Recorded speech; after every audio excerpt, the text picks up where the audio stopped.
Hey, Thrilling Suspense fanatics. This is it, the final entry in our 2024 Clark Ashtober series. I know it's November, but, come on. What are you going to do about it? I'm giving you this stuff for free. So, in this tale, which is a Zothique story, we have the kind of ultimate, over-the-top, incredible ending to consider. And I don't want to spoil that for you guys, but I mean, this is it in terms of revenge. So, with that said, let's get into it. The Dark Eidolon by Clark Ashton Smith. Poseidon, lord of seven hells, wherein the single serpent dwells, with volumes drawn from pit to pit, through fire and darkness infinite. Poseidon, son of nether skies, thine ancient evil never dies, for aye thy sombre fulgurs flame on sunken worlds that have no name. Man's heart enthrones thee, still supreme, though the false sorcerers blaspheme. The Song of Zethra. On Zothique, the last continent of earth, the sun no longer shone with the whiteness of its prime, but was dim and tarnished as if with a vapor of blood. New stars without number had declared themselves in the heavens, and the shadows of the infinite had fallen closer. And out of the shadows, the older gods had returned to man, the gods forgotten since Hyperborea, since Mu and Poseidonus, bearing other names but the same attributes. And the elder demons had also returned, battening mightily on the fumes of evil sacrifice, and fostering again the primordial sorceries. Many were the necromancers and magicians of Zothique, and the infamy and marvel of their doings was legended everywhere in the latter days. But among them there was none greater than Namira, who imposed his black yoke on the cities of Zilach, and later, in a proud delirium, deemed himself the veritable peer of Poseidon, lord of evil. Namira had built his abode in Umeos, the chief town of Zilach, to which he came from the desert realm of Tassoon with the dark renown of his thaumaturgies like a cloud of desert storm behind him, and no man knew that in coming to Umeos he returned to the city of his birth, for all deemed him a native of Tassoon. Indeed, none could have dreamt that the great sorcerer was one with the beggar boy, Narthos, an orphan of questionable parentage who had begged his daily bread in the streets and bazaars of Umeos. Wretchedly had he lived, alone and despised, and a hatred of the cruel, opulent city grew in his heart like a smothered flame that feeds in secret, biding the time when it shall become a conflagration consuming all things. Bitterer always, through his boyhood and early youth, was the spleen and rancor of Narthos towards men. And one day the Prince Zotula, a boy but little older than he, riding a restive palfrey, came upon him in the square before the imperial palace.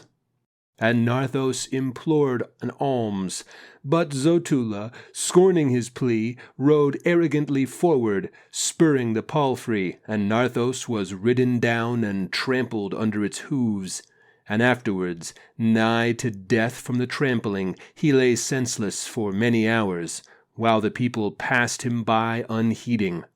And at last, regaining his senses, he dragged himself to his hovel, but he limped a little thereafter all his days, and the mark of one hoof remained like a brand on his body, fading never. Later, he left Umeos and was forgotten quickly by its people. Going southward into Tassoon, he lost his way in the great desert and was near to perishing. But finally he came to a small oasis where dwelt the wizard Ufalak, a hermit who preferred the company of honest hyenas and jackals to that of men. And Ufalak, seeing the great craft and evil in the starveling boy, gave succor to Narthos and sheltered him. He dwelt for years with Ufalak, becoming the wizard's pupil and the heir of his demon-wrested lore. Strange things he learned in that hermitage, being fed on fruits and grain that had sprung not from the watered earth, and wine that was not the juice of terrene grapes. And like Ufalak, he became a master in devildom and drove his own bond with the arch-fiend Poseidon. When Ufalak died, he took the name of Namira, and went forth as a mighty sorcerer among the wandering peoples and the deep-buried mummies of Tassoon. But never could he forget the miseries of his boyhood in Umeos, and the wrong he had endured from Zotula, and year by year he spun over in his thoughts the black web of revenge, and his fame grew ever darker and vaster, and men feared him in remote lands beyond Tassoon. With bated whispers they spoke of his deeds in the cities of Yoros and Zulbaser, the abode of the ghoulish deity Mordigian. And long before the coming of Namira himself, the people of Umeos knew him as a fabled scourge that was direr than simoom or pestilence. Now, in the years that followed the going forth of the boy Narthos from Umeos, Pythaeum, the father of Prince Zotula, was slain by the sting of a small adder that had crept into his bed for warmth on an autumn night. Some said that the adder had been purveyed by Zotula, but this was a thing that no man could verily affirm. After the death of Pythaeum, Zotula, being his only son, was emperor of Zilak, and ruled evilly from his throne in Umeos. Indolent as he was, and tyrannic, and full of strange luxuries and cruelties. But the people, who were also evil, acclaimed him in his turpitude. So he prospered, and the lords of hell and heaven smote him not, and the red suns and ashen moons went westward over Zilak, falling into that seldom voyaged sea, which, if the mariners' tales were true, poured evermore like a swiftening river past the infamous isle of Neat, and fell in a world-wide cataract upon nether space from the far sheer edge of earth. Still grosser he grew, and his sins were as over-swollen fruits that ripen above a deep abyss. But the winds of time blew softly, and the fruits fell not, and Zotula laughed amid his fools and eunuchs and lemans, and the tale of his luxuries was borne afar, and was told by dim outland peoples as a twin marvel with the bruited necromancies of Namira. It came to pass in the year of the hyena and the month of the star canicule that a great feast was given by Zotula to the inhabitants of Umeos. Meats that had been cooked in exotic spices from Sotar, Isle of the East, were spread everywhere, and the ardent wines of Yoros and Zilak, filled as with subterranean fires, were poured inexhaustibly from huge urns for all. The wines awoke a furious mirth and a royal madness, and afterwards they brought a slumber no less profound than the lethe of the tomb. And one by one, as they drank, the revellers fell down in the streets, the houses and gardens, as if a plague had struck them, and Zotula slept in his banquet hall of gold and ebony with his odalisks and his chamberlains about him. So, in all Umeos, there was no man or woman wakeful at the hour when Sirius began to fall toward the west. Thus it was that none saw or heard the coming of Namira. But awakening heavily, in the latter forenoon, the Emperor Zotula heard a confused babble, a troublous clamor of voices from such of his eunuchs and women as had awakened before him. Inquiring the cause, he was told that a strange prodigy had occurred during the night, but, being still bemused with wine and slumber, he comprehended little enough of its nature, till his favourite concubine, Obexa, led him to the eastern portico of the palace, from which he could behold the marvel with his own eyes. Now the palace stood alone at the centre of Umeos, and to north, west, and south For wide intervals of distance there stretched the imperial gardens, full of superbly arching palms and loftily spiring fountains. But to eastward was a broad open area used as a sort of common between the palace and the mansions of high optimates. And in this space, which had lain wholly vacant at eve, a building towered colossal and lordly beneath the full-risen sun, with domes like monstrous fungi of stone that had come up in the night, and the domes, rearing level with those of Zotula, were builded of death-white marble, and the huge facade, with multi-columned porticos and deep balconies, was wrought in alternate zones of night-black onyx and porphyry, hued as with dragon's blood. And Zotula swore lewdly, calling with hoarse blasphemies on the gods and devils of Zilak, and great was his dumbfoundment, deeming the marvel a work of wizardry. The women gathered about him, crying out with shrill cries of awe and terror, and more of his courtiers, awakening, came to swell the fearful hubbub. And the fat castrados dittered in their cloth of gold like immense black jellies in golden basins. But Zotula, mindful of his dominion as emperor of all Zilak, strove to conceal his own trepidation, saying, "Now, who is this that has presumed to enter Umeos like a jackal in the dark, and has made his impious den in proximity and counterview of my palace? Go forth, and inquire the miscreant's name, but, ere you go, instruct the imperial headsman to make sharp his double-handed sword." Then, fearing the emperor's wrath if they tarried, certain of the chamberlains went forth unwillingly and approached the portals of the strange edifice. It seemed that the portals were deserted till they drew near, and then on the threshold there appeared a titanic skeleton, taller than any man of earth, and it strode forward to meet them with ell-long strides.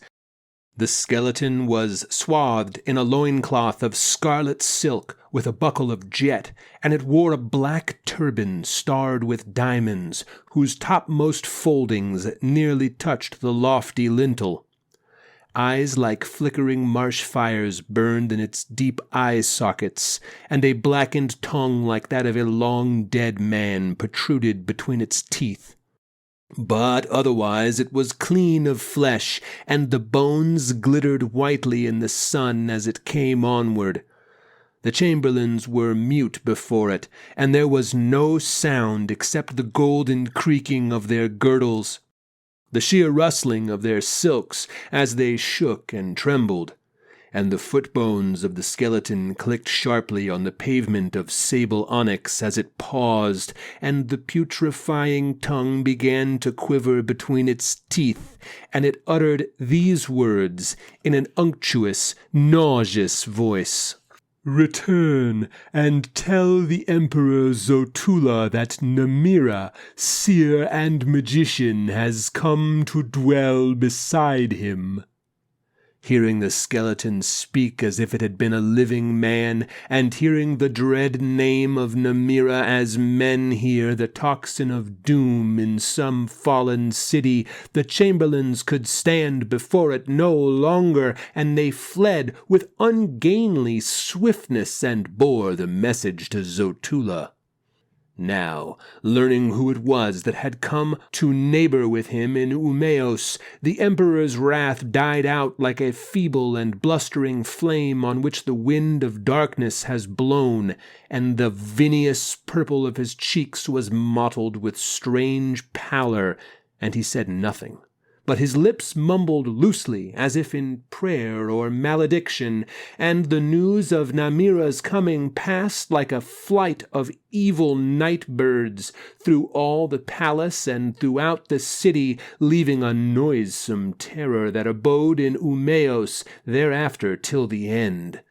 For Namira, through the black renown of his thaumaturgies and the frightful entities who served him, had become a power that no secular sovereign dared dispute, and men feared him everywhere, even as they feared the gigantic, shadowy lords of hell and of infinite space. And in Umeos, people said that he had come on the desert wind from Tassoon with his underlings, even as the pestilence comes, and had reared his house in an hour with the aid of devils beside Zotula's palace, and they said that the foundations of the house were laid on the adamantine cope of hell, and in its floors were pits at whose bottom burned the nether fires, or stars could be seen as they passed under in lowermost night. And the followers of Namira were the dead of strange kingdoms, the demons of sky and earth and the abyss, and mad, impious, hybrid things that the sorcerer himself had created from forbidden unions. Men shunned the neighborhood of his lordly house. And in the palace of Zotula few cared to approach the windows and balconies that gave thereon, and the emperor himself spoke not of Namira, pretending to ignore the intruder, and the women of the harem babbled evermore with a baleful gossip concerning Namira and his supposed concubines. But the sorcerer himself was not beheld by the city's people, though some believed that he walked forth at will, clad with invisibility.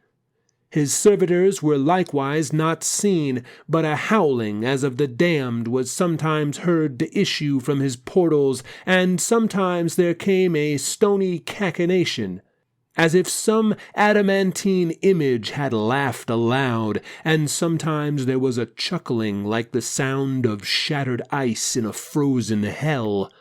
Dim shadows moved in the porticos when there was neither sunlight nor lamp to cast them, and red, eerie lights appeared and vanished in the windows at eve like the blinking of demoniac eyes, and slowly the ember-colored suns went over Zelak and were quenched in far seas, and the ashy moons were blackened as they fell nightly toward the hidden gulf. Then, seeing that the wizard had wrought no open evil, and that none had endured palpable harm from his presence, the people took heart, and Zotula drank deeply, and feasted in oblivious luxury as before, and Dark Eidolon, prince of all turpitudes, was the true but never acknowledged lord of Zelak. And in time the men of Umeos bragged a little of Namira and his dread thaumaturgies, even as they had boasted of the purple sins of Zotula. But Namira, still unbeheld by living men and living women, sat in the inner walls of that house which his devils had reared for him, and spun over and over in his thoughts the black web of revenge. And in all Umeos there was none, not even among his fellow beggars, who recalled the beggar boy Narthos. And the wrong done by Zotula to Narthos in old times was the least of those cruelties which the emperor had forgotten. Now, when the fears of Zotula were somewhat lulled, and his women gossiped less often of the neighboring wizard, there occurred a new wonder and a fresh terror, for, sitting one eve at his banquet table with his courtiers about him, the emperor heard a noise as of myriad iron-shod hooves that came trampling through the palace gardens. And the courtiers also heard the sound, and were startled amid their mounting drunkenness, and the emperor was angered, and he sent certain of his guards to examine into the cause of the trampling, but, peering forth upon the moon-bright lawns and parterres, the guards beheld no visible shape, though the loud sounds of trampling went to and fro. It seemed as if a rout of wild stallions passed and repassed before the facade of the palace with tumultuous galloping and capricoles, And a fear came upon the guards as they looked and listened, and they dared not venture forth, but return to Zotula. And the emperor himself grew sober when he heard their tale, and he went forth with high blusterings to inspect the prodigy, and all night the unseen hooves rang out sonorously on the pavements of onyx, and ran with deep thuddings over grasses and flowers. The palm fronds waved in the windless air as if parted by racing steeds, and visibly the tall-stemmed lilies and broad-petaled exotic blossoms were trodden under. And rage and terror nested together in Zotula's heart as he stood in a balcony above the garden, hearing the spectral tumult, and beholding the harm done to his rarest flower-beds. The women and courtiers and eunuchs cowered behind him, and there was no slumber for any occupant of the palace, but toward dawn the clamor of hooves departed, going toward Namira's house. When the dawn was full grown above Umeos, the emperor walked forth with his guards about him, and saw that the crushed grasses and broken down stems were blackened as if by fire where the hooves had fallen.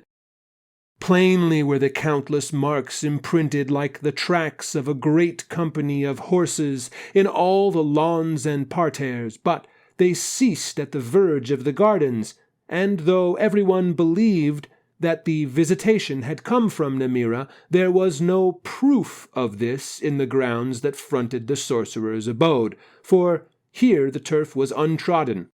"A pox upon Namira if he has done this!" cried Zotula.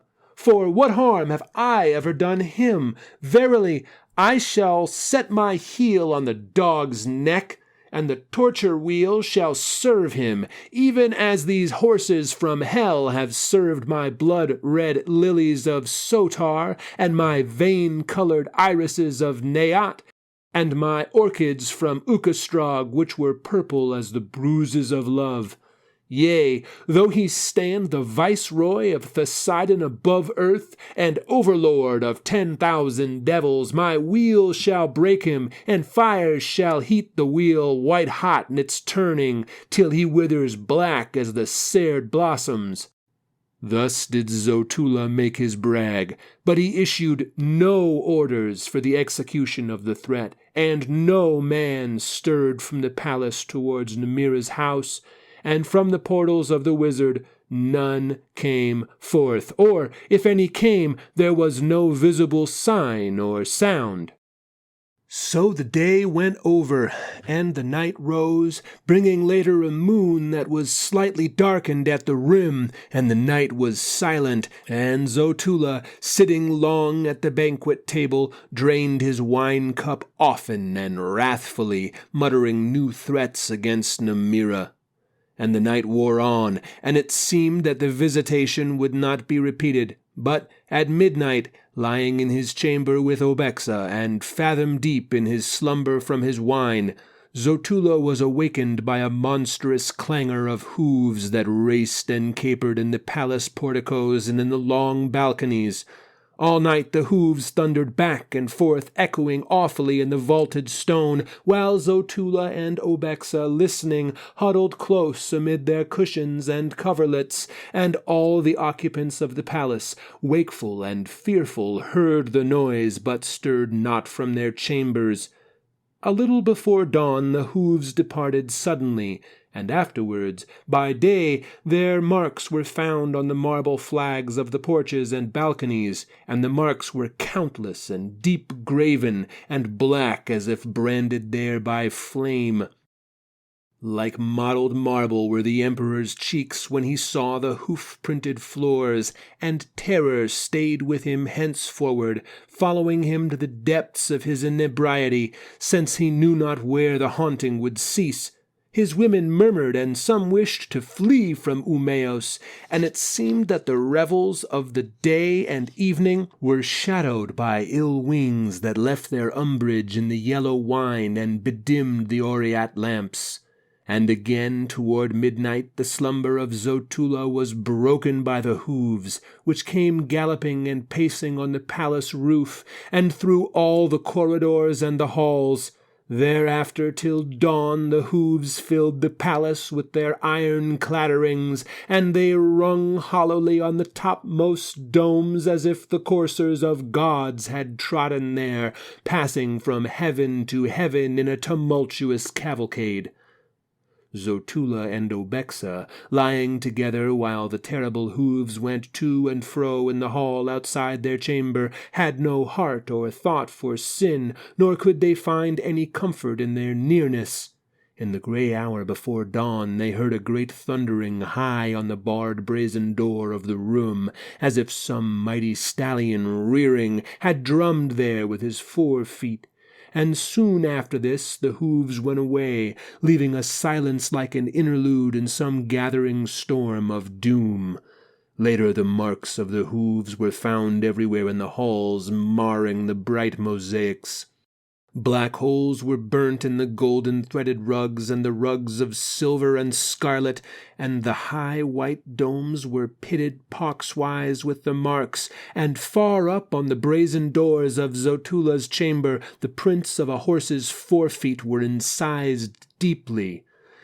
Now in Umeos and throughout Zalak the tale of this haunting became known, and the thing was deemed an ominous prodigy, though people differed in their interpretations. Some held that the sending came from Namira, and was meant as a token of his supremacy above all kings and emperors, and some thought that it came from a new wizard who had risen in Tinarath, far to the east, and who wished to supplant Namira. And the priests of the gods of Zalak held that their various deities had dispatched the haunting as a sign that more sacrifices were required in the temples. Then, in his hall of audience, whose floor of sard and jasper had been grievously pocked by the unseen hooves, Zotula called together many priests and magicians and soothsayers, and asked them to declare the cause of the sending and devise a mode of exorcism.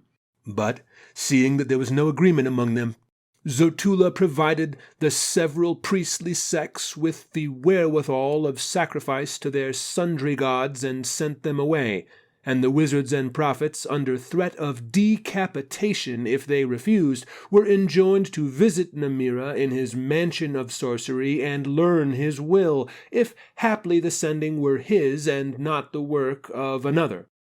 Loath were the wizards and the soothsayers, fearing Namira, and caring not to intrude upon the frightful, obscure mysteries of his obscure mansion. But the swordsmen of the emperor drave them forth, lifting great crescent blades against them when they tarried.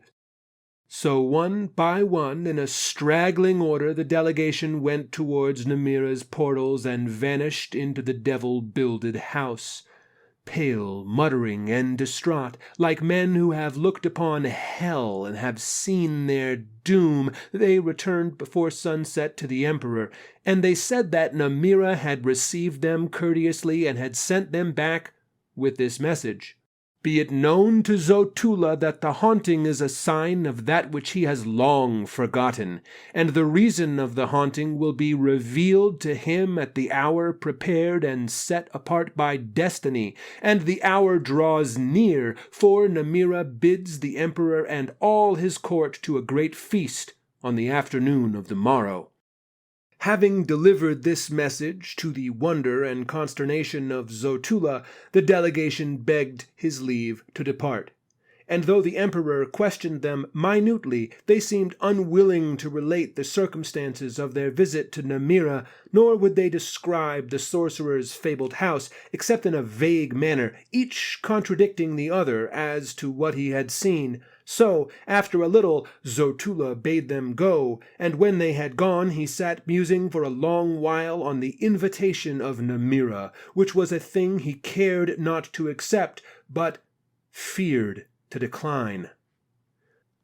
That evening he drank even more liberally than was his wont, and he slept a Lethean slumber, nor was there any noise of loud trampling hooves about the palace to waken him, And silently, during the night, the prophets and the magicians passed like furtive shadows from Umeos, and no man saw them depart. And at morning they were gone from Zelak into other lands, never to return.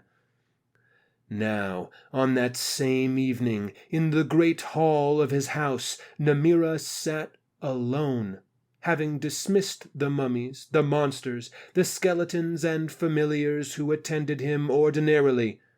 Before him, on an altar of jet, was the dark, gigantic statue of Poseidon which a devil-begotten sculptor had wrought in ancient days for an evil king of Tassoon called Farnok. The archdemon was depicted in the guise of a full-armored warrior, lifting a spiky mace as if in heroic battle. Long had the statue lain in the desert-sunken palace of Farnok, whose very site was disputed by the nomads, and Namira, by his divination, had founded and reared up the infernal image to abide with him always thereafter. And often, through the mouth of the statue, Poseidon would utter oracles to Namira, or would answer interrogations. Before the black-armored visage there hung 7 silver lamps, wrought in the form of horses' skulls, with flames issuing changeably in blue and purple and crimson from their eye-sockets. Wild and lurid was their light, and the face of the demon, peering from under his crested helmet, was filled with malign, equivocal shadows that shifted and changed eternally. And sitting in his serpent-carven chair, Namira regarded the statue grimly, with a deep-furrowed frown between his eyes, for he had asked a certain thing of Poseidon, and the fiend, replying through the statue, had refused him. And rebellion was in the heart of Namira, grown mad with pride, and deeming himself the lord of all sorcerers, and a ruler by his own right among the princes of devildom. So, after long pondering, he repeated his request in a bold and haughty voice, like one who addresses an equal, rather than the all-formidable suzerain to whom he had sworn a fatal fealty. "I have helped you heretofore in all things," said the image, with stony and sonorous accents that were echoed metallically in the 7 silver lamps. "Yea, the undying worms of fire and darkness have come forth like an army at your summons, and the wings of nether genii have risen to occlude the sun when you called them. But verily I will not aid you in this revenge you have planned, for the Emperor Zotula has done me no wrong, and has served me well, though unwittingly, and the people of Zelak, by reason of their turpitudes, are not the least of my terrestrial worshippers. Therefore, Namira, it were well for you to live in peace with Zotula, and well to forget this olden wrong that was done to the beggar boy Narthos. For the ways of destiny are strange, and the workings of its laws sometimes hidden, and truly if the hooves of Zotula's palfrey had not spurned you and trodden you under, your life had been otherwise, and the name and renown of Namira had still slept in oblivion as a dream undreamed. Yea, you would still tarry as a beggar in Umeos, content with a beggar's guerdon, and would never have fared forth to become the pupil of the wise and learned Ufalak. And I, Poseidon, would have lost the lordliest of all necromancers who have accepted my service and my bond. Think well, Namira, and ponder these matters, for both of us, it would seem, are indebted to Zotula in all gratitude for the trampling he gave you." "Yea, there is a debt," Namira growled implacably, "and truly I will pay the debt tomorrow, even as I have planned. There are those who will aid me. those who will answer to my summoning in your despite." "It is an ill thing to affront me," said the image, after an interval. "And also it is not wise to call upon those that you designate. However, I perceive clearly that such is your intent. You are proud and stubborn and revengeful. Do then as you will, but blame me not for the outcome." So, after this, there was silence in the hall where Namira sat before the Eidolon, and the flames burned darkly, with changeable colors, in the skull-shapen lamps, and the shadows fled and returned, unresting on the face of the statue and the face of Namira. Then, toward midnight, the necromancer arose and went upward by many spiral stairs to a high dome of his house, in which there was a single small, round window that looked forth on the constellations. The window was set in the top of the dome, but Namira had contrived, by means of his magic, that one entering by the last spiral of stairs would suddenly seem to descend rather than climb, and, reaching the final step, would peer downward through the window while stars passed under him in a giddying gulf. There, kneeling, Namira touched a secret spring in the marble, and the circular pane slid back without sound. Then, lying prone on the curved interior of the dome, with his face over the abyss, and his long beard trailing stiffly into space, he whispered a pre-human rune, and held speech with certain entities who belonged neither to hell nor to the mundane elements, and were more fearsome to invoke than the infernal genii or the devils of earth, air, water, and flame. With them he made his compact, defying Poseidon's will, while the air curdled about him with their voices, and rime gathered palely on his sable beard from the cold that was wrought by their breathing as they leaned earthward. Laggard and loth was the awakening of Zotula from his wine, and quickly, ere he opened his eyes, the daylight was poisoned for him by the thought of that invitation which he feared to accept or decline. But he spoke to Obexa, saying, "Who, after all, is this wizardly dog, that I should obey his summons like a beggar called in from the street by some haughty lord?"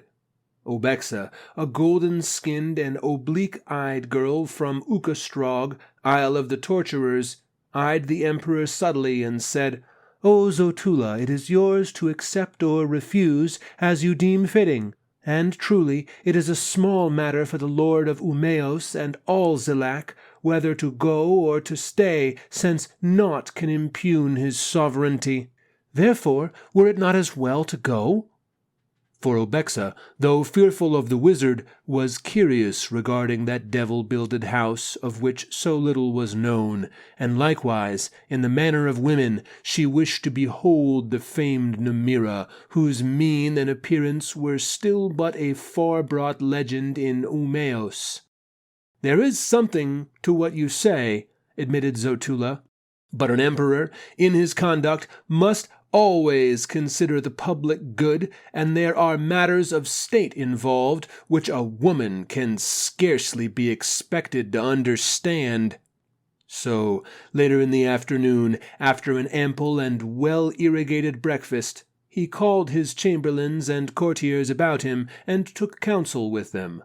And some advised him to ignore the invitation of Namira, and others held that the invitation should be accepted, lest a graver evil than the trampling of ghostly hooves be sent later upon the palace and the city. Then Zotula called the many priesthoods before him in a body, and sought to resummon those wizards and soothsayers who had fled privily in the night. Among all the latter, there was none who answered the crying of his name through Umeos, and this aroused a certain wonder. But the priests came in greater number than before, and thronged the hall of audience, so that the paunches of the foremost were straightened against the imperial dais, and the buttocks of the hindmost were flattened on the rear walls and pillars.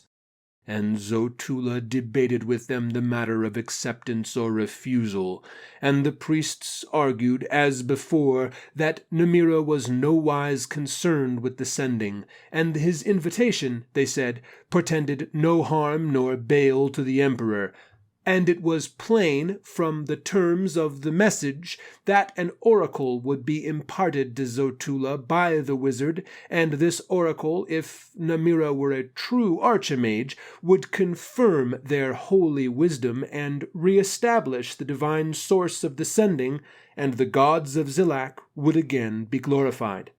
Then, having heard the pronouncement of the priests, the emperor instructed his treasurers to load them down with new offerings, and calling unctuously upon Zotula and all his household the vicarious blessings of the several gods, the priests departed.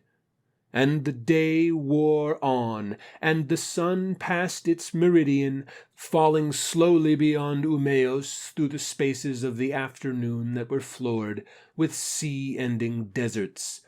And still Zotula was irresolute, and he called his wine-bearers, bidding them pour for him the strongest and most magistral of their vintages. But in the wine he found neither certitude nor decision.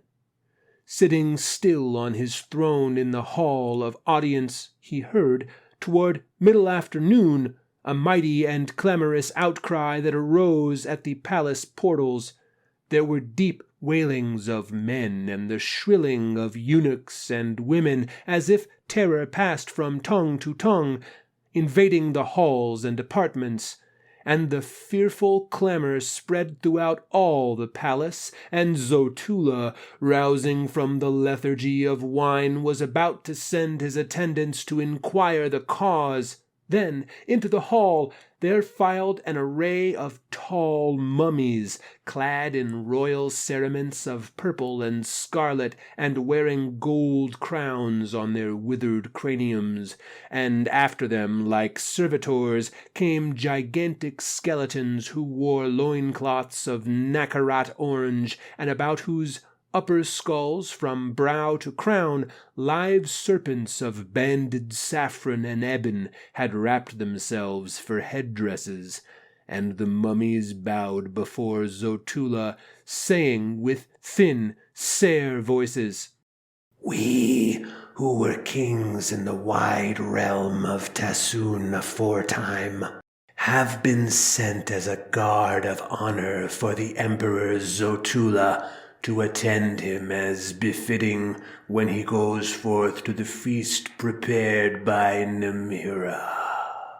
Then, with dry clickings of their teeth, and whistlings as of air through screens of fretted ivory, the skeletons spoke.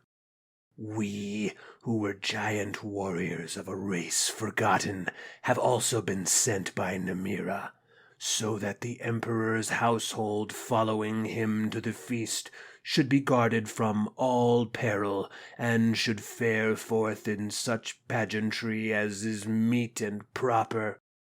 Witnessing these prodigies, the wine-bearers and other attendants cowered about the imperial dais or hid behind the pillars, while Zotula, with pupils swimming starkly in a bloodshot white, with face bloated and ghastly pale, sat frozen on his throne, and could utter no word in reply to the ministers of Namira. Then, coming forward, the mummies said in dusty accents, "All is made ready, and the feast awaits the arrival of Zotula."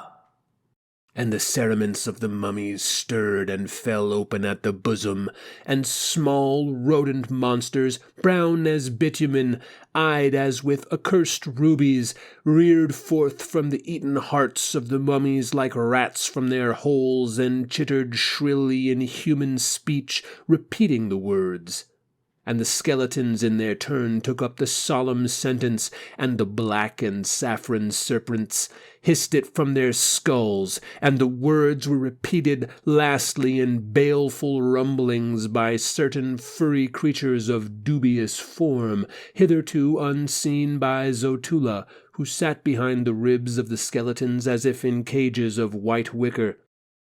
Like a dreamer who obeys the doom of dreams, the emperor rose from his throne and went forward, and the mummies surrounded him like an escort, and each of the skeletons drew from the reddish-yellow folds of his loincloth a curiously pierced archaic flute of silver, and all began a sweet and evil deathly fluting as the emperor went out through the halls of the palace. A fatal spell was in the music, for the chamberlains, the women, the guards, the eunuchs, and all members of Zotula's household, even to the cooks and the scullions, were drawn like a procession of night walkers from the rooms and alcoves in which they had vainly hidden themselves, and, marshalled by the flutists, they followed after Zotula. A strange thing it was to behold this mighty company of people going forth in the slanted sunlight towards Namira's house, with a cortege of dead kings about them and the blown breath of skeletons thrilling eldritchly in the silver flutes. And little was Zotula comforted when he found the girl Obexa at his side, moving, in a thraldom of involution horror, with the rest of his women close behind. Coming to the open portals of Namira's house, the emperor saw that they were guarded by great crimson-wattled things, half-dragon, half-man, who bowed before him, sweeping their wattles like bloody besoms on the flags of dark onyx. And the emperor passed with Obexa between the louting monsters, with the mummies, the skeletons, and his own people behind him in strange pageant, and entered a vast and multi-columned hall, where the daylight, following timidly, was drowned by the baleful arrogant blaze of 1,000 lamps. Even amid his horror, Zotula marveled at the vastness of the chamber, which he could hardly reconcile with the mansion's outer length and height and breadth, though these indeed were of most palatial amplitude, for it seemed that he gazed adown great avenues of topless pillars and vistas of tables laden with piled-up viands and thronged urns of wine that stretched away before him into luminous distance and gloom as of starless night. In the wide intervals between the tables the familiars of Namira and his other servants went to and fro incessantly, as if a phantasmagoria of ill dreams were embodied before the emperor. Kingly cadavers in robes of time-rotten brocade, with worms seething in their eye-pits, poured a blood-like wine into cups of the opalescent horn of unicorns. Lamias, trident-tailed and four-breasted chimeras, came in with fuming platters lifted high by their brazen claws. Dog-headed devils, tongued with lolling flames, ran forward to offer themselves as ushers for the company, and before Zotula and Obexa there appeared a curious being with the full-fleshed lower limbs and hips of a great black woman, and the clean-picked bones of some titanic ape from there upward. And this monster signified by certain indescribable becks of its finger bones that Zotula and his favorite odalisk were to follow it. Verily, it seemed to Zotula that they had gone a long way into some malignly litten cavern of hell when they came to the end of that perspective of tables and columns down which the monster had led them. Here, at the room's end, apart from the rest, was a table at which Namira sat alone, with the flames of the 7-horse skull lamps burning restlessly behind him, and the mailed black image of Poseidon towering from the altar of jet at his right hand. And a little aside from the altar there stood a diamond mirror upborne by the claws of black iron basilisks.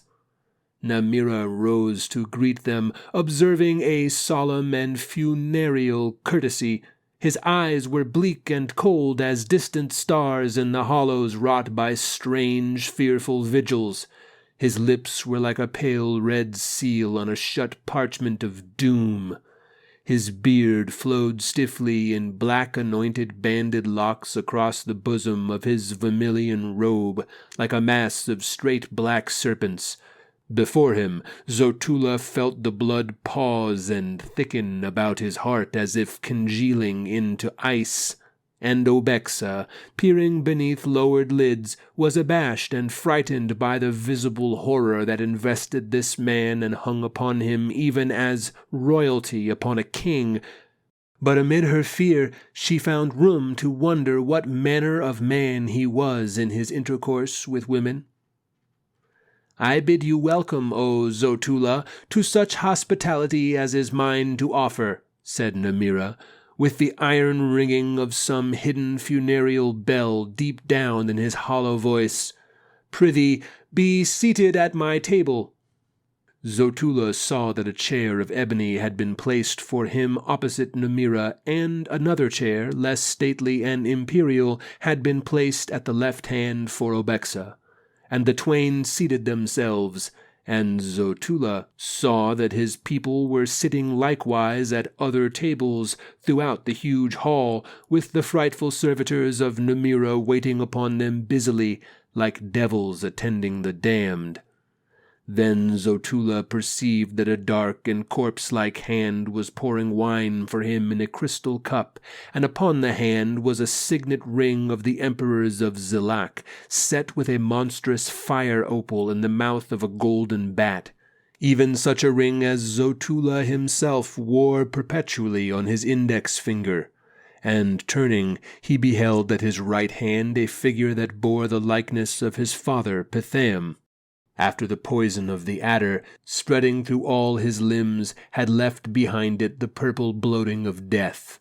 And Zotula, who had caused the adder to be placed in the bed of Pitham, cowered in his seat and trembled with a guilty fear, and the thing that wore the similitude of Pitham, whether corpse or ghost or an image wrought by Namira's enchantment, came and went at Zotula's elbow, waiting upon him with stark, black, swollen fingers that never fumbled. Horribly he was aware of its bulging, unregarding eyes, and its livid purple mouth that was locked in a rigor of mortal silence, and the spotted adder that peered at intervals with chill orbs from its heavy folded sleeve as it leaned beside him to replenish his cup, or to serve him with meat. And dimly, through the icy mist of his terror, the emperor beheld the shadowy armored shape like a moving replica of the still, grim statue of Poseidon, which Namira had reared up in his blasphemy to perform the same office for himself. And vaguely, without comprehension, he saw the dreadful ministrant that hovered beside Obexa, a flayed and eyeless corpse in the image of her first lover, a boy from Sintram, who had been cast ashore in a shipwreck on the Isle of Torturers. There Obexa had found him, lying beyond the ebbing wave, and reviving the boy, she had hidden him awhile in a secret cave for her own pleasure, and had brought him food and drink. Later, wearying, she had betrayed him to the torturers, and had taken a new delight in the various pangs and ordeals inflicted upon him before death by that cruel, pernicious people. "Drink," said Namira, quaffing a strange wine that was red and dark as if with disastrous sunsets of lost years. And Zotula and Obexa drank the wine, feeling no warmth in their veins thereafter, but a chill as of hemlock mounting slowly toward the heart.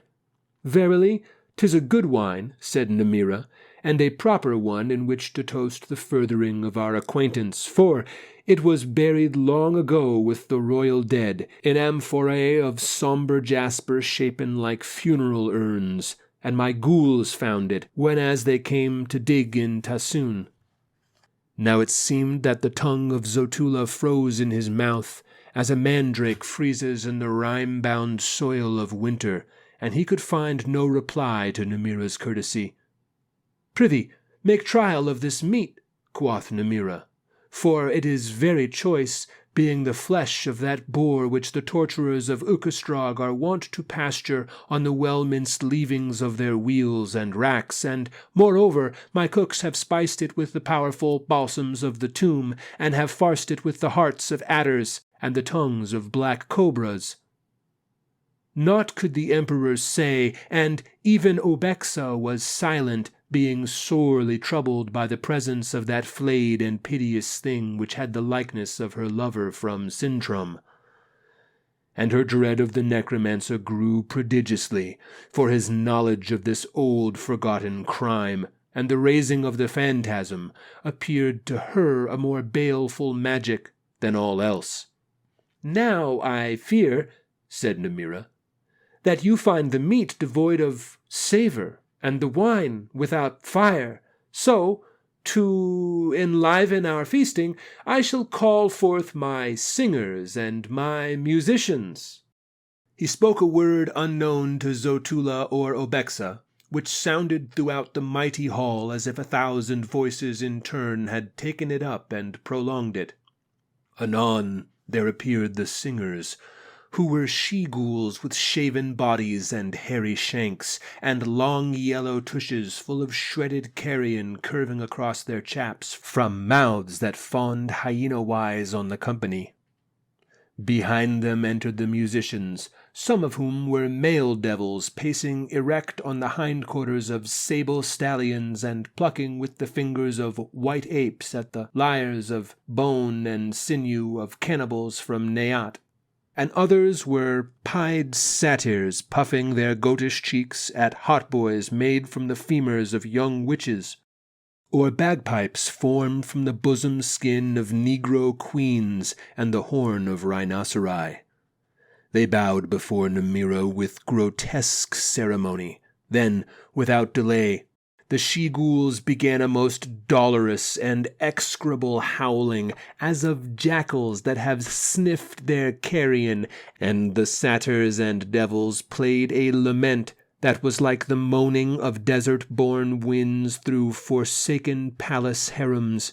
And Zotula shivered, for the singing filled his marrow with ice, and the music left in his heart a desolation as of empires fallen and trod under by the iron-shod hooves of time. Ever, amid that evil music, he seemed to hear the sifting of sand across withered gardens, and the windy rustling of rotted silks upon couches of bygone luxury, and the hissing of coiled serpents from the low fusts of shattered columns. And the glory that had been Omeos seemed to pass away like the blown pillars of the Simoom. "Now that was a brave tune," said Namira when the music ceased and the she-ghouls no longer howled.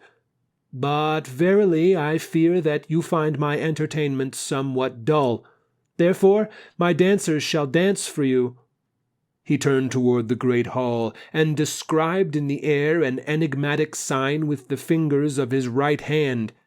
In answer to the sign, a hueless mist came down from the high roof and hid the room like a fallen curtain for a brief interim.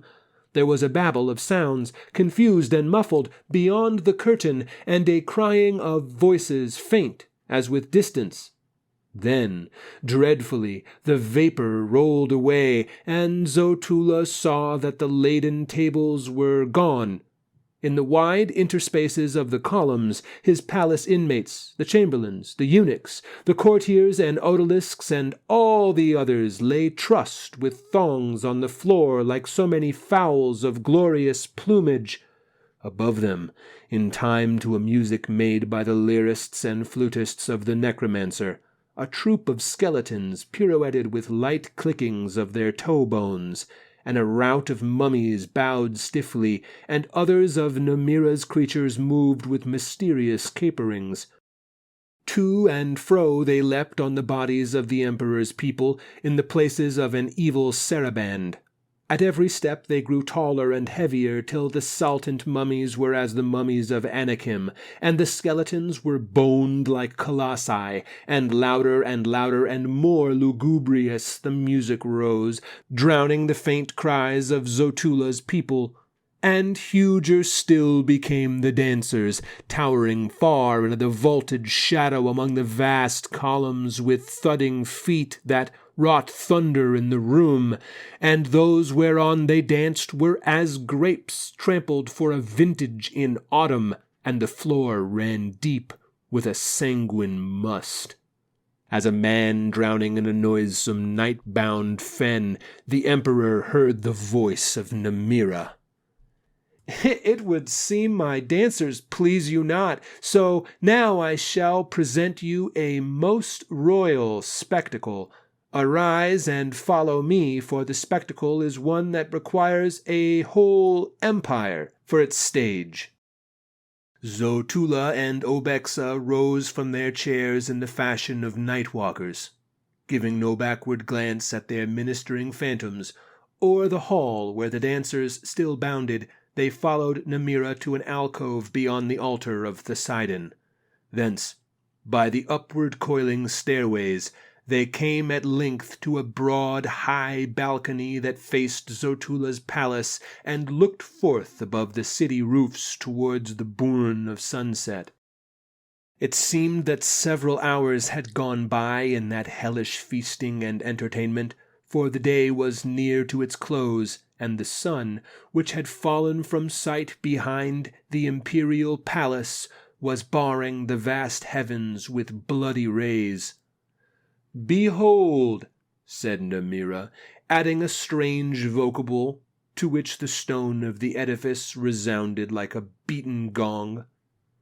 The balcony pitched a little, and Zotula, looking over the balustrade, beheld the roofs of Omeos lessen and sink beneath him.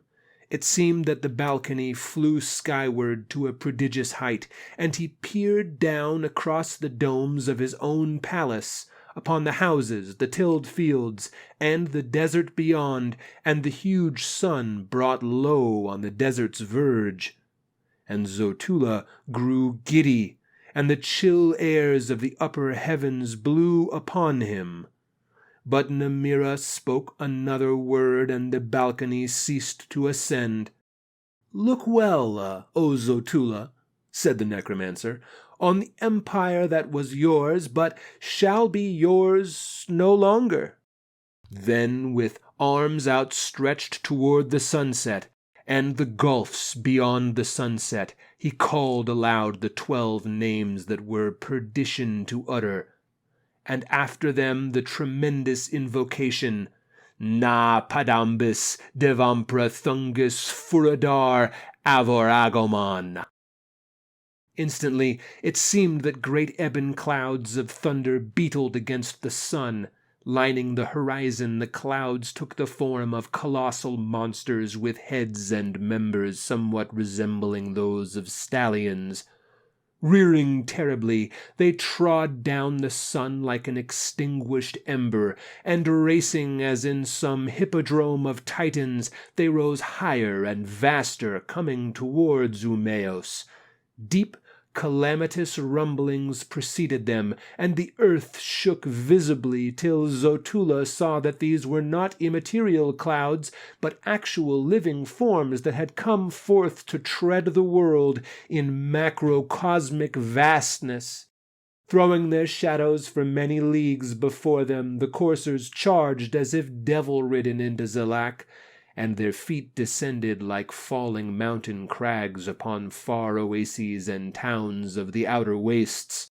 Like a many-turreted storm they came, and it seemed that the world sank gulfward, tilting beneath the weight. Still, as a man enchanted into marble, Zotula stood and beheld the ruining that was wrought upon his empire, and closer drew the gigantic stallions, racing with inconceivable speed, and louder was the thundering of their footfalls, that now began to blot the green fields and fruited orchards lying for many miles to the west of Umeos, and the shadow of the stallions climbed like an evil gloom of eclipse, till it covered Omeos, and looking up the emperor saw their eyes halfway between earth and zenith, like baleful suns that glare down from soaring cumuli. Then, in the thickening gloom, above that insupportable thunder, he heard the voice of Namira crying in mad triumph, "Know, Zotula, that I have called up the coursers of Thamogorgos, lord of the abyss, and the coursers will tread your empire down, even as your palfrey trod and trampled in former time a beggar boy named Narthos, and learn also that I, Namira, was that boy." And the eyes of Namira, filled with a vainglory of madness and bale, burned like malign, disastrous stars at the hour of their culmination. To Zotula, wholly mazed with the horror and tumult, the necromancer's words were no more than shrill, shrieked overtones of the tempest of doom, and he understood them not. Tremendously, with a rending of staunch-built roofs, and an instant cleavage and crumbling down of mighty masonries, the hooves descended upon Umeos. Fair temple domes were pashed like shells of the Heliotis, and haughty mansions were broken and stamped into the ground even as gourds. And house by house the city was trampled flat with a sound as of hammers clanging on the anvils of Cyclops, and a crashing as of worlds beaten into chaos. Far below, in the darkened streets, men and camels fled like the scurrying emmets, but could not escape, and implacably the hooves rose and fell till ruin was upon half the city, and night was over all. The palace of Zotula was trodden under, and now the forelegs of the coursers loomed level with Namira's balcony, and their heads towered awfully above. It seemed that they would rear and trample down the necromancer's house. But at that moment they were parted to left and right, and a dolorous glimmering came from the low sunset, and the coursers went on, treading under them that portion of Umeos which lay to the eastward, and Zotula and Obexa and Namira looked down on the city's fragments as on a shard-strewn midden, and heard the cataclysmic clamor of the hooves departing toward eastern Zalak. "Now that was a goodly spectacle," quoth Namira.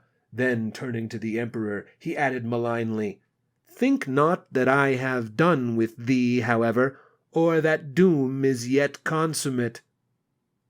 It seemed that the balcony had fallen to its former elevation, which was still a lofty vantage above the sharded ruins, and Namira plucked the emperor by the arm and led him from the balcony to an inner chamber, while Obexa followed mutely. The emperor's heart was crushed within him by the trampling of such calamities, and despair weighed upon him like a foul incubus on the shoulders of a man lost in some land of accursed night. And he knew not that he had been parted from Obexa on the threshold of the chamber, and that certain of Namira's creatures, appearing like shadows, had compelled the girl to go downward with them by the stairs, and had stifled her outcries with their rotten cerements as they went. The chamber was one that Namira had used for his most unhallowed rites and alchemies. The rays of the lamps that illumined it were saffron red, like the spilt ichor of devils, and they flowed on aludels and crucibles, and black athanors and alembics, whereof the purpose was hardly to be named by mortal man. The sorcerer heated in one of the alembics a dark liquid full of star-cold lights, while Zotula looked on unheeding, and when the liquid bubbled and sent forth a spiral vapor, Namira distilled it into goblets of gold-rimmed iron, and gave one of the goblets to Zotula, and retained the other himself. And he said to Zotula with a stern, imperative voice, "I bid thee quaff this liquor." Zotula, fearing that the draught was poison, hesitated, and the necromancer regarded him with a lethal gaze and cried loudly, "Fearest thou to do as I?" And therewith he set the goblet to his lips. So the emperor drank the draught, constrained as if by the bidding of some angel of death, and a darkness fell upon his senses. But ere the darkness grew complete, he saw that Namira had drained his own goblet. Then, with unspeakable agonies, it seemed that the emperor died, and his soul floated free. And again he saw the chamber, though with bodiless eyes, and discarnate he stood in the saffron crimson light, with his body lying as if dead on the floor beside him, and near it the prone body of Namira and the 2 fallen goblets. Standing thus, he beheld a strange thing, for anon his own body stirred and arose, while that of the necromancer remained still as death. And Zotula looked at his own lineaments, and his figure in its short cloak of azure samite, sewn with black pearls and balas rubies, and the body lived before him, though with eyes that held a darker fire and a deeper evil than was their wont. Then, without corporeal ears, Zotula heard the figure speak, and the voice was the strong, arrogant voice of Namira, saying, "Follow me, O houseless phantom, and do in all things as I enjoin thee." Like an unseen shadow, Zotula followed the wizard, and the twain went downward by the stairs to the great banquet hall. They came to the altar of Poseidon and the mailed image, with the 7 horse skull lamps burning before it as formerly. Upon the altar, Zotula's beloved Leman Obexa, who alone of all women had the power to stir his sated heart, was lying bound with thongs at Poseidon's feet, but the hall beyond was deserted, and nothing remained of that saturnalia of doom except the fruit of the treading, which had flowed together in dark pools among the columns. Namira, using the emperor's body in all ways for his own, paused before the Dark Eidolon, and he said to the spirit of Zotula, "Be imprisoned in this image, without power to free thyself or to stir in any wise." Being wholly obedient to the will of the necromancer, the soul of Zotula was embodied in the statue, and he felt its cold, gigantic armor about him like a straight sarcophagus, and he peered forth immovably from the bleak eyes that were overhung by its carven helmet. Gazing thus, he beheld the change that had now come on his own body through the sorceress' possession of Namira. For below the short azure cloak, the legs had turned suddenly to the hind legs of a black stallion, with hooves that glowed redly as if heated by infernal fires. And even as Zotula watched this prodigy, the hooves glowed white and incandescent, and fumes mounted from the floor beneath them. Then, on the black altar, the hybrid abomination came pacing haughtily toward Obexa, and smoking footprints appeared behind it as it came, pausing beside the girl, who lay supine and helpless, regarding it with eyes that were pools of bright frozen horror. It raised one glowing hoof, and set the hoof on her naked bosom, between the small breast cups of golden filigree begemmed with rubies. And the girl screamed beneath that atrocious treading as the soul of one newly damned might scream in hell, and the hoof glared with intolerable brilliance as if freshly plucked from a furnace wherein the weapons of demons were forged. And that moment, in the cowed and crushed and sodden shade of the Emperor Zotula, close clocked within the adamantine image, there awoke the manhood that had slumbered still unaroused before the ruining of his empire and the trampling under of his retinue. Immediately a great abhorrence and a high wrath were alive in his soul, and mightily he longed for his own right arm to serve him, and a sword in his right hand. Then it seemed that a voice spoke within him, chill and bleak and awful, and as if uttered inwardly by the statue itself, and the voice said, I am Poseidon, lord of the 7 hells beneath the earth, and the hells of man's heart above the earth, which are 7 times 7. For the moment, O Zotula, my power is become thine for the sake of mutual vengeance. Be one in all ways with the statue that has my likeness, even as the soul is one with the flesh. Behold, there is a mace of adamant in thy right hand. Lift up the mace and smite. Zotula was aware of a great power within him, and giant thews about him that thrilled with the power and responded agilely to his will. He felt in his mailed right hand the haft of the huge, spiky-headed mace, and though the mace was beyond the lifting of any man in mortal flesh, it seemed no more than a goodly weight to Zotula.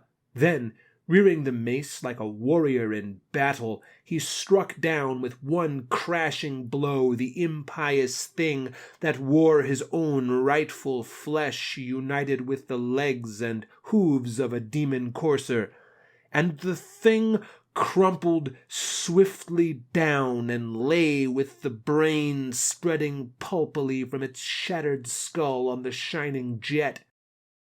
And the legs twitched a little, and then grew still, and the hooves glowed from a fiery, blinding white to the redness of a red-hot iron, cooling slowly.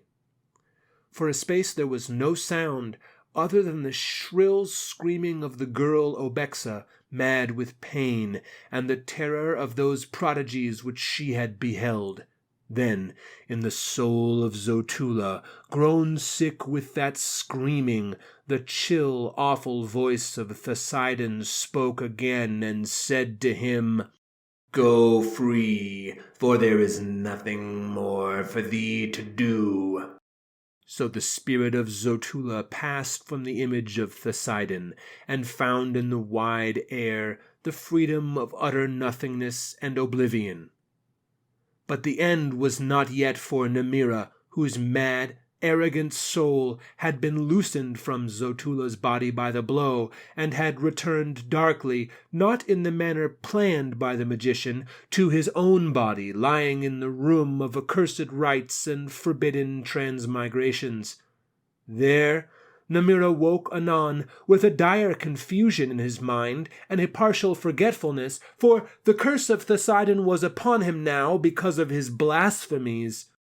Nothing was clear in his thought except a malign, exorbitant longing for revenge, but the reason thereof and the object were as doubtful shadows, and still prompted by that obscure animus, he arose, and girding to his side an enchanted sword with runic sapphires and opals in the hilt, he descended the stairs and came again to the altar of Poseidon, where the mailed statue stood as impassive as before, with the poised mace in its immovable right hand, and below it, on the altar, the double sacrifice. A veil of weird darkness was upon the senses of Namira, and he saw not the stallion-legged horror that lay dead with slowly blackening hooves, and he heard not the moaning of the girl Obexa, who still lived beside it. But his eyes were drawn by the diamond mirror that was upheld in the claws of the black iron basilisks beyond the altar, and going to the mirror he saw therein a face that he knew no longer for his own, and because his eyes were shadowed, and his brain filled with the shifting webs of delusion, he took that face for the face of the Emperor Zotula. Insatiable as hell's own flame, his old hatred rose within him, and he drew the enchanted sword and began to hew therewith at the reflection. Sometimes, because of the curse laid upon him and the impious transmigration which he had performed, he thought himself Zotula warring with the necromancer, and again, in the shiftings of his madness, he was Namira smiting at the emperor, and then, without name, he fought a nameless foe, and soon the sorceress blade, though tempered with formidable spells, was broken close to the hilt, and Namira beheld the image still unharmed. Then, howling aloud the half-forgotten runes of a most tremendous curse, made invalid through his own forgettings, he hammered still with the heavy sword hilt on the mirror, till the runic sapphires and opals cracked in the hilt and fell away at his feet in little fragments. Obexa, dying on the altar, saw Namira battling with his own image, and the spectacle moved her to mad laughter like the pealing of bells of ruined crystal, and above her laughter, and above the cursings of Namira, there came anon, like the rumbling of swift-driven storm, the thunder made by the macrocosmic stallions of Thamogorgos, returning gulfward through Zilak over Umeos, to trample down the one house they had spared aforetime. The end. Namira's obsession with revenge takes him to extremes of behavior that are his own undoing. This is the essential Clark Ashton Smith formula, but taking that web of revenge, right, that Namira is pondering over and over again in his head, and having the stallions, first their hooves echo outside the palace, and then they get closer and closer up until the bedchamber, and then seeing them from above, seeing these incredible, colossal stallions crush the entire kingdom, and knowing that Poseidon doesn't approve of this. I mean, fantastic stuff. We even have, I think, a reference to his friend Lovecraft's mythos of other gods. We have this strange spell or incantation with its odd syllables, something that Clark Ashton Smith doesn't really do very much of, right? That incantation that Namira reads, that he pronounces out loud in order to summon these great stallions, and the way that Poseidon doesn't approve of this, tells him it's kind of a bad idea to invoke these guys or bring them around. Rich stuff. And the absolute parade of horrors in Namira's palace, the mummies, the trampling on people, the horrible music. I mean, it's so macabre, it's so arch, it's so over the top. Fantastic. You absolutely have to love it. Or at least, I would hope you love it, and I would hope you respect it. Final thing I want to mention. I have set up a store which is connected to this YouTube. And I would love for you guys to support the work that I do by buying my books. That's really it. If there's a kind of consensus for it, if you guys are into it, I would create memberships. That kind of support would really help me continue to bring this to you.